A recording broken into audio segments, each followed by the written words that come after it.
Morning and welcome to 59 Minutes. My name is Levi Kones.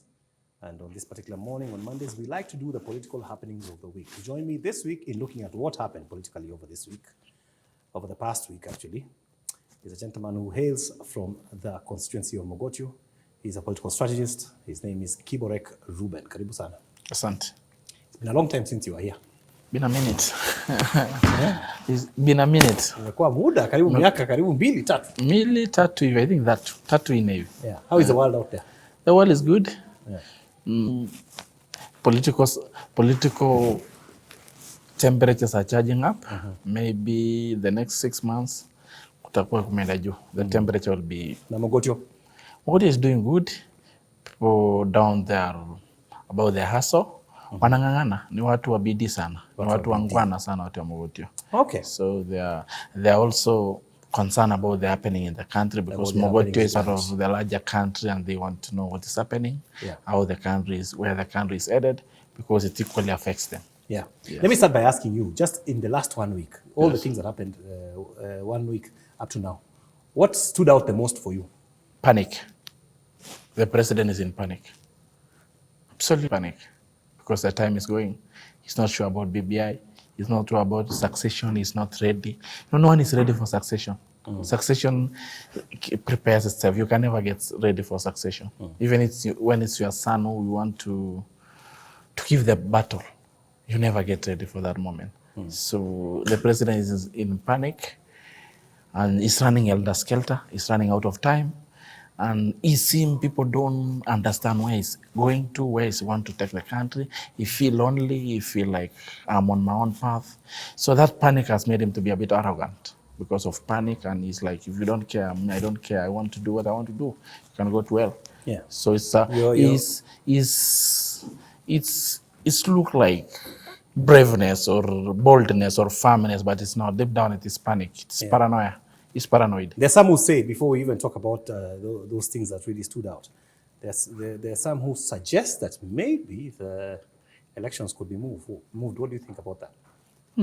It's a bit hard. It's a bit hard because it is succession politics. Succession politics normally comes with a lot of excitement. It comes out with a lot of anxiety. It comes with a lot of hope.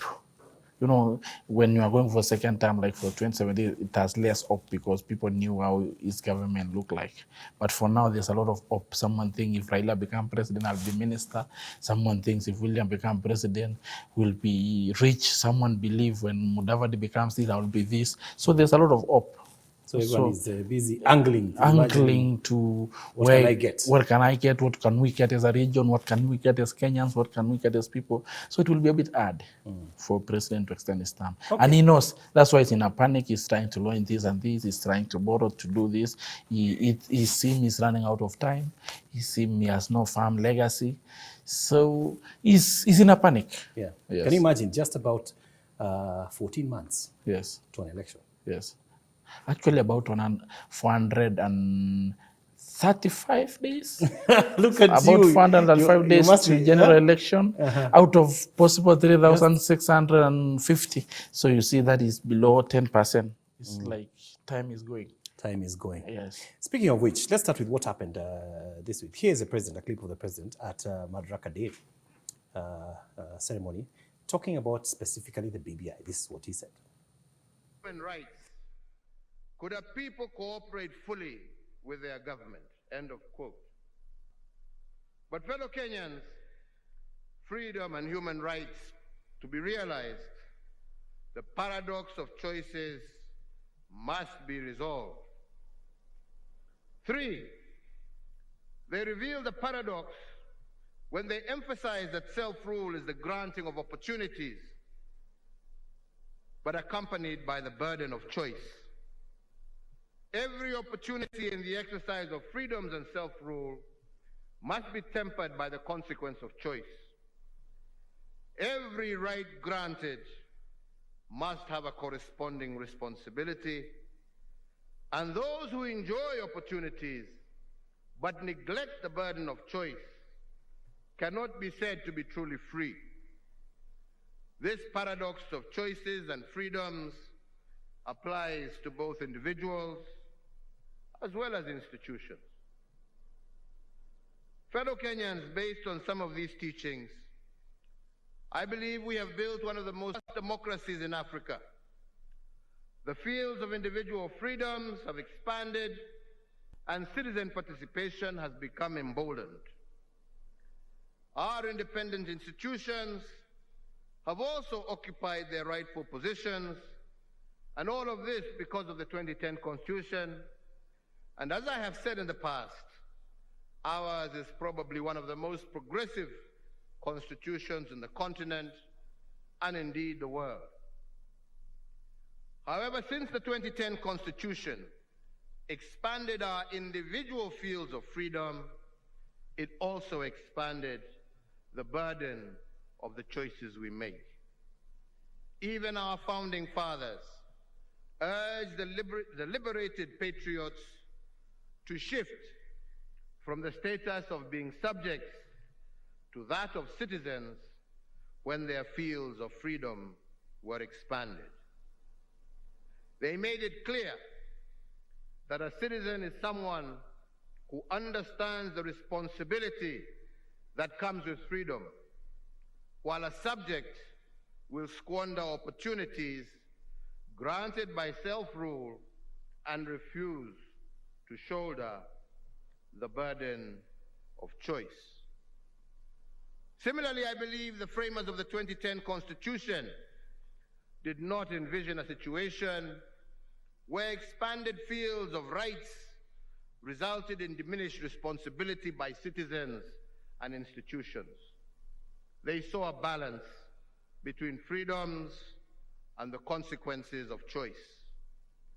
But this balance is probably most challenged by the growth of our independent institutions. Their growth has stretched our democratic boundaries to the limit, but it has not cracked them. It has bent the will of the people, but it has not broken it. In fact, any other African country experiencing the political turns and twists that we have experienced in the search of greater perfection in our nationhood, I believe would have burst asunder, and we have seen many such examples across our land and continent. From the nullification of a presidential election in 2017 to an attempt to stop the will of the people as expressed through EBI, the judiciary has indeed tested our constitutional limits. While I stand by the rule of law, and I will always obey the decisions of courts, I am also compelled by my position to heed the sovereign and supreme voice of the people of Kenya. And that is why our national conversation today must focus on the consequences of choice. If citizens are required to exercise their will and shoulder the burden of their choices, should the independent institutions therefore not do likewise? In the field of independence, we have expanded the independence in the judiciary. Right, so that clip courtesy of the national broadcaster KBC, who gave us a signal for the Madaraka Day celebrations. Now, the president is busy, saying that, what the judiciary did with the BBI is the same thing they did with the nullification of the presidential election, which is subverting the will of the people. That the will of the people is to have the BBI, and the courts went against that will. You remember famously that at that point in time, many from the Jubilee felt that the judiciary had overstepped their mandate in that nullification. Yes. Some even said, 6 people cannot turn the will of the people. Yes, of 8 million. They were called Wakora. Yes. Did we set the stage for this kind of continuation on the assault of the judiciary? Is it different from what's happening with BBI? I think now, I think being in both sides of judicial ruling in terms of such landmark ruling, the other time we felt aggrieved as supporters of Uhuru Kenyatta that he nullified our election. And this time, as people who have some reservation about BBI, we felt the judiciary were right. I think going forward, what I've learned and what we should learn is that it is priceless to support the judiciary. Let us support them, because even if it is the will of the people, it should be within certain procedure. You cannot say today the will of the people of Kenya is that we don't want IMF loan, but there's no procedure as to this will. How do you know this will is not 10 people in town? Even if it is one person and who is against it, and it is not within the procedure. So the court has been clear in that we should always keep and follow the procedure and follow the law, even within this law, this will. This will should be within the law. Yeah. Some would say even, that just because a majority supports something doesn't even make it right. It doesn't make it right. So majority can be wrong. Yeah.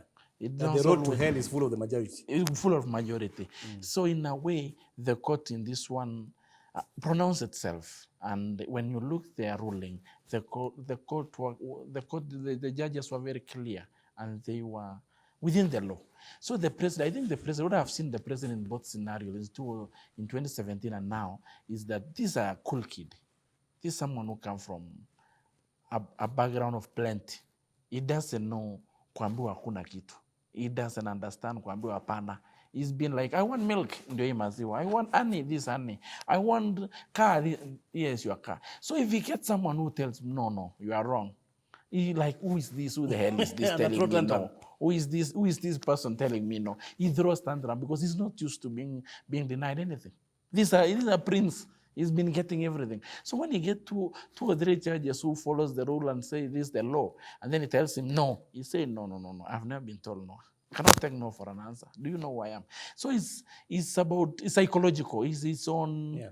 But isn't it difficult though now? It's his background. He has never been in a place where someone can tell him no, you are wrong. Yeah. Yes. But it's difficult for some to fault him, especially those who fault him who agreed with him last time. Yes.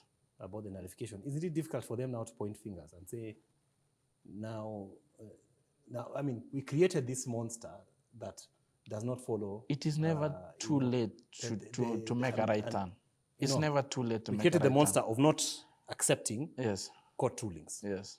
Now, if that monster continues not accepting court rulings, are you now going to say, oh, you know what, it's now, this monster is so big just because now it's not... the monster has been growing. From 2013, the monster is growing. It is now becoming something else. But along the way, we also carried that monster growing. We also fed the monster along the way. Many of those people who are happy now with the judiciary. Along the way, we fed them monster, but it is never too late to make the right turn. Yeah. It is never too late. Where does it leave us with the judiciary? Because we are going to come back again to this judiciary What makes this thing to be very hypocritical is those people who are celebrated, apart from looking at those people who felt aggrieved with the president in 2017, the biggest letdown of this country is those who believe they were in opposition. Because these are people who had branded themselves as idealists, the rightists, the leftists, reformers. In everything they will tell us the law is clear, the constitution is clear. Now, since they have gone to government and started enjoying the minovu ya serikali, they have turned the deaf eye, the deaf ear to the people and to the masses. So it's like they were not informed by any ideology. They were not informed by any principle. They were there because they wanted their time to hit. It is like they were not driven by any ideal. They were not like they loved the country, no. It is because they were outside. They wanted to be inside. So when they came inside, they are the one who feel aggrieved more than anyone in this BBI thing. If you see the former Prime Minister and his troop, how they are castigating the courts and the judges, the same judges who gave them it's also surprising, you feel like, really? Because we're inside. It's interesting how the tables have turned. I think this country, we are very hypocritical as a nation. We need to reflect as a country. Is it going to stop, though? Okay, let's go a bit post-2022 and look at, whoever becomes president. Assuming the president then decided not to follow a court ruling. Would we then be supportive because he's ours, we are now maybe the president we like, if you're a supporter of him at that point in time? Is it something that we are so used to doing that at no point can we stop and say, hey, look, let's just be on the side of the right, regardless of whether it favors us or not? Do you think we are mature enough to get there? Somehow, some people are feeling that is what we should do. I've met many people who are supporting the president before, and they are saying, even if in future, one of us become president or a friend of ours become president, when he does wrong, we should tell him to the high, you have done wrong. And this is not the right place you're heading the country. Yeah. I think that's where we should go as a country. Do you feel that maturity is coming in our politics? It is coming in the sense that, one, the institutions are pronouncing themselves that they are independent. They are forcing you to toe the line. Like the judges. And they are saying we are independent, and we stand with what is right. We don't stand because you are the president or you are the opposition or whatever. We need to be independent as we are. So if we build a strong institution in this country, I believe in near future we don't need someone to defend the constitution or someone to defend what is right. The court and the constitution can defend itself if we build a strong institution. Good point. So I think going forward, we need to strengthen this institution, give them funding, give them budget, and give them support as Kenyans, because you never know when it will come to rescue you. Sometimes you can celebrate when you feel like hammering the other guy. When it's hammering the other guy, you don't know when you will be the beneficiary. It will come to a day when the same institution will defend you. The same constitution will defend you. Then you'll realize, oh my, Kumba was wrong all along. Good points. Another thing that happened over the week was at the Madaraka Day, on the sidelines, was the reception, and I think we'll just play that and talk over it. There was a reception that was given to the deputy president while he was leaving the stadium. As you can see, that's the motorcade of the deputy president. He was leaving the stadium, Jomo Kenyatta Stadium, right after the celebrations, passing right through Kisumu town. Lots of people, gathered to say hi and to just get a glimpse of him. And it got a bit tricky towards his departure, where some decided that, he had to stop and say something to them.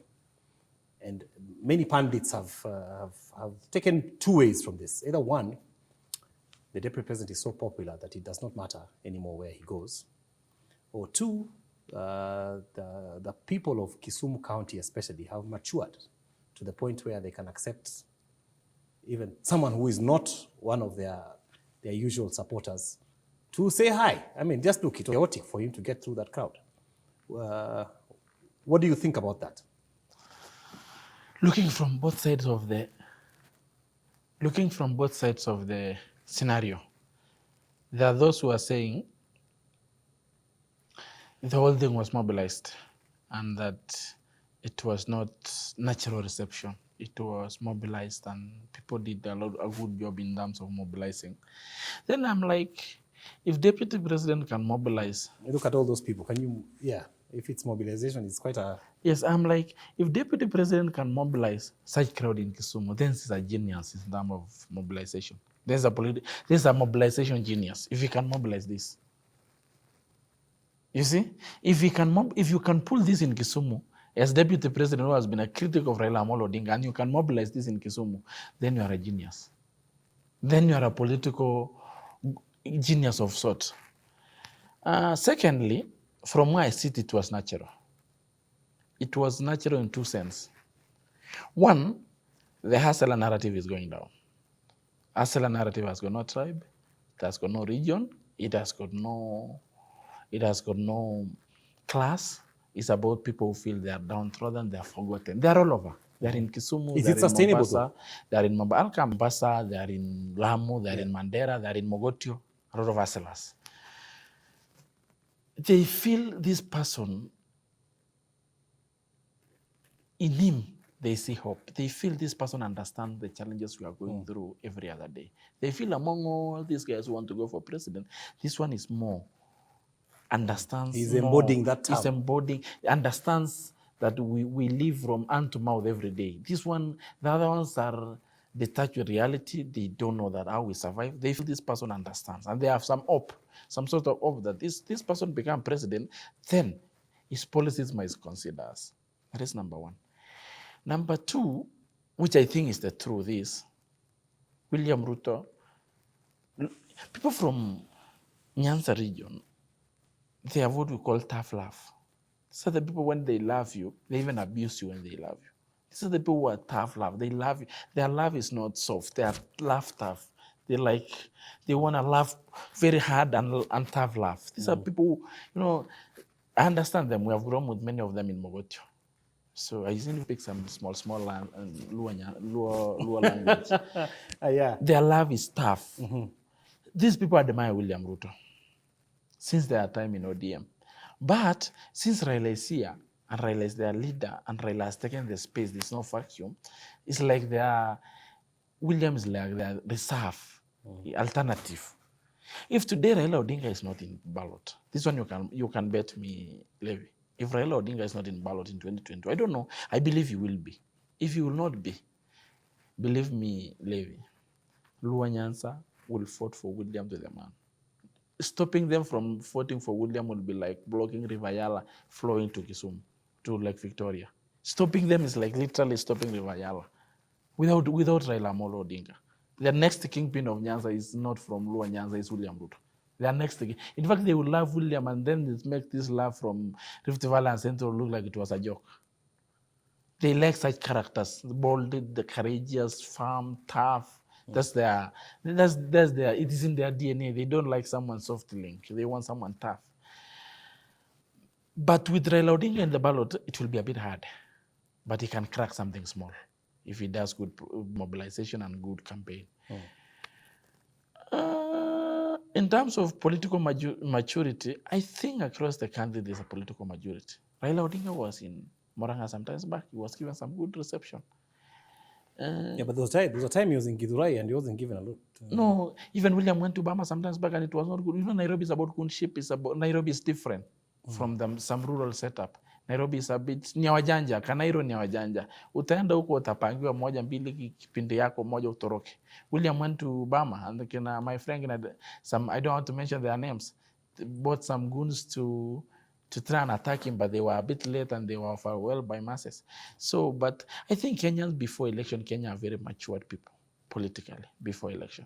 It's only during election time when the temperature charges, the people charges the people. But without election, Kenyans are very good people. They are very welcoming. They are very jovial. They are very good people. They are very warm. Yeah. Even if Raila goes to Mogotio today, no one has problem with Some Raila. would say, that this is exactly what seeks to bring forth. They are saying, those who are saying, whatever William receives is fruits of handshake. William Ruto and Raila Odinga has never gone for handshake. There's no handshake. Raila Odinga himself said the handshake is between two people. It is between himself and Uhuru Kenyatta. It was not involving William Ruto or any other person. So how was William received and he was not part of handshake? Raila himself have said this handshake is for two people. It's only me and Uhuru. It doesn't extend to William. But William was received. That means it was not because of handshake. That tells you it was not clearly because of handshake. William Ruto was received because of one. These people identify with the Asala nation, Asala narrative. They firmly believe in the narrative. That this narrative, because to be honest, let me tell you this, and this one happened in Ghana. In Ghana, Dramani Mahama did what Uhuru is doing, the brick and mortar. He did a lot of roads, a lot of flyovers, loaning, road, highway, bypasses. He did a lot. Then came Ado. Ado did more of what William is doing. Economic is envisioning. He's not doing what William is championing for. It's bottom up. Bottom up. Let us put money in the pocket of the people. Then Ado came in the first election against Mahama. And he was he was propagating for this idea of economic empowerment, putting money in the pockets of the people, that look, even if we have super highway and we don't have money, we'll sell lands. And that's true. Even if today we go to your village and put super highway, put bypasses, I'll come and buy land there. I will displace you, the original owner, because money talks. It's about willing buyer, willing seller. You will come and give me 4 or 5 million, I sell the land, I buy motorbike, taxi, I leave the land. I will not enjoy. I go to another place where I don't have power, I don't have road again. I buy small land. So when Ado came, he won against Mahama. Then people say it because he won, because he gave a lot of op, he gave a lot of very big very big manifestos. They said 2020 there was a rerun election between Mahama and Ado. Everyone is saying no one has done road in Ghana more than Mahama Dramani. He had done a lot of roads, like multiple times the rest have done since independence. Here is Ado who has said, I have empowered people, I've empowered the microeconomics, the small business and enterprises. I have tried to put money in the pockets of the people. Ado was to watch Mahama because people value money in their pocket more than good roads. I'm not saying roads are bad, but people who don't money. You know, I've been in village myself, and I've been with the people. I think for the longest I've been with the people. And people don't have money back at home. Back in the villages of this country, even in Nairobi, there's villages. Babadogo, Gariobangi, there's villages in Nairobi. People don't have money. Levy, you will be surprised today, almost 70% are living below $1. People don't have money, they don't have source of money, they don't have business. Assuming you are a young man, you have gone to university, after university, you don't have a job. What will you do? Which job will you do? You go to work for Muindi for 15,000. People are suffering. Even if you tell them you have road, people don't want to listen. People want to tell you, what will I eat with my children? I have young family. They need to eat. They cannot. I don't have a car to use in that highway. Even these people with cars, they are on loans. Their cars are being, they are not safe. Their cars are being taken back by banks. Repossessed and auctioned. So people are really suffering in terms of the basic principle of life, which is to live and to exist. You are going for luxurious and double-decker road and so you will be paying between Rironi and Mau Summit, you will be paying. Well and good, it's good. But people, you should balance the two. People need money. So the reason why William has come in handy and people saying this person who understands our challenges is people want money. People want to take their children to school. People want to go for a small vacation in Masai Mara. They don't have those money. So that is where William is getting it right. Whoever advised William, or if it is himself, is genius. He's cracking he's cracking somewhere which should have been cracked. Kibaki tried his best. Yeah. I want to come back and ask you whether it's sustainable. Let's take a quick break. We are discussing with KIBOREK REUBEN, who hails from Mogotio, the political strategist. We'll be right back after this. Don't go away.